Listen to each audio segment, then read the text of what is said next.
পাইয়া সামনে আগায় পেছনে যায়। এরকম করতে করতে যখন সামনে গেল, কাছাকাছি, তরবারিটা বের করছে, সামনে গিয়া আর একটা কদম সামনে গিয়া মারবে। কিন্তু আল্লাহর কি কুদরত, তাকায় দেখে ওমর একা ঘুমায় না, জংলার একটা বাঘ ওমরের পাহারা দিতেছে।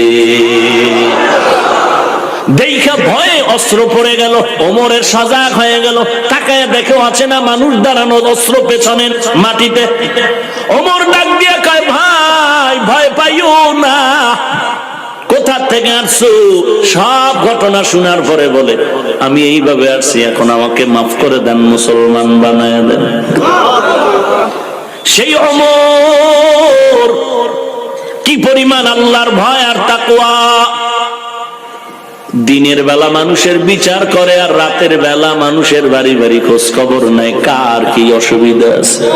ওমর এক পাহাড়ি এলাকায় গিয়ে দেখে একটা পাহাড়ের নিচে একটা জঙ্গল জঙ্গল ভাব, ঘরের পাশে আগুন জ্বলে, আগুন। কাছে আগায় দেখে এক বৃদ্ধা মহিলা বসে আছেন, একটা পাত্রে পানি গরম করে, আর তার চতুর্পার্শ্বে বাচ্চাগুলো ঘুমিয়ে আছে। ওমর নজর করে দেখলেন একটা ক্ষুধার্ত বাচ্চা, সজাগ হয়ে বলে, আম্মু খানা দাও। মা বলে, খানা রেডি হচ্ছে, অপেক্ষা কর। আবার বাচ্চা কান্না করে করে ঘুমায় গেল। ওমর সালাম দিলেন, মহিলা বলে, কে তুমি? বলে, আমি এক যুবক সন্তান আছি। কি ব্যাপার? বলে, আসছি কোনো উপকারে যদি আসতে পারি এই জন্য আসলাম। আমি যে ওমর, এই পরিচয়টা গোপন রাখলেন মহিলার কাছে। মহিলা ডাক দিয়া কয়, ভাই তোমার কাছে একটা আমার নালিশ আছে, আমার মনে একটা ব্যথা আছে। আমার দেশে নাকি ওমর নামের এক ব্যক্তি দেশ পরিচালনা করে। দুনিয়াতে পারি তো পারি, না হয় কিয়ামতের ময়দান আমি আল্লাহর আদালতে বিচার দায়ের করব। ওমর ডাক দিয়া কয়, কেন? বলে, তাকায় দেখো এই বাচ্চাগুলো একদিন দুদিন না খায়া না খায়া মাটিতে পড়ে আছে, আমার পেটেও খানা নাই। আমি বাচ্চাদের ধোকা দিতেছি, এই পাতিলার মধ্যে, এই পাত্রের মধ্যে পানি গরম করি, আর বলি খানা আছে রেডি হবে। আল্লাহর বান্দা হযরত ওমর মহিলাকে বলেন, একটু দাঁড়ান, আমি দেখতেছি কিছু করা যায় না। এই মহিলা জানে না ওমর তার সামনে দাঁড়ানো। এর নাম তাকওয়া, এর নাম হলো আল্লাহর আযাবের ভয়। ওমর দৌড়াইয়া চলে গেলেন বাইতুল মাল, অর্থ মন্ত্রণালয়ে। ওমর গিয়ে একটা আটার বস্তা রেডি করলেন, সাথে মাত্র হযরত একজন গোলাম আসলাম ছাড়া কেউ নাই। ওমর আটার বস্তা রেডি করে বলে, আসলাম আমার মাথায় তুলে দে। আসলাম বলেন, খলিফাতুল মুসলিমিন, আপনার মাথায় বস্তা দিবে তা কেমন হয়? ওমর বলে, তুই কি চাও আমি মাওলার দরবারে আসামির কাঠগড়ায় দাঁড়াইতে চাই? না না, চাই না। কত তাড়াতাড়ি আমার দায়িত্ব পালন করার সুযোগ দে। এবার আসলাম নিরুপায় হয়ে খলিফাতুল মুসলিমিনের মাথায় আটার বস্তা তুলে দিলেন। হযরত ওমর এবার আটার বস্তা নিয়ে হাতে, গোলাম আসলাম পেছনে। বাড়ির কিনারায় গিয়ে কয়, আম্মা যান ভেতরে যান। আম্মা যান ভেতরে গেল। হযরত ওমর নিজে আটা গুলিয়ে নিজ হাতে রুটি বানানো শুরু করলেন। ওমর নিজ হাতে রুটি বানাইয়া ডাক দিয়া কয়, আম্মা যান, এই বাচ্চাগুলো না খায় আছে, তাড়াতাড়ি এদের রুটি দেন, আপনিও রুটি খান। আটা রেখে গেলাম, শেষ হওয়ার আগে চেষ্টা করবো আপনার খবর নিতে।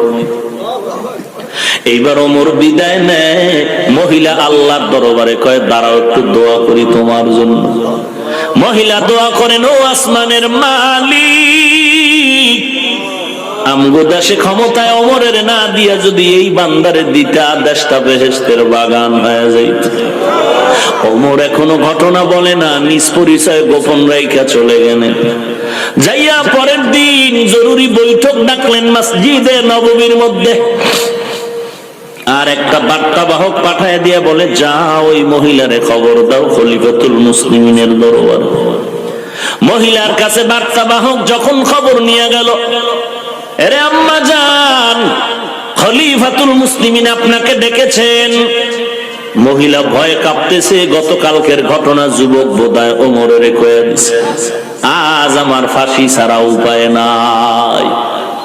মহিলা অঝোর দাঁড়ায় কান্না করে, আর বাচ্চাগুলো কোলে নিয়ে জড়ায় ধরে আর বলে, দেখ মায়ের চেহারা শেষবারে দেখে রাখ, আর বোধহয় ফিরে আসবো না।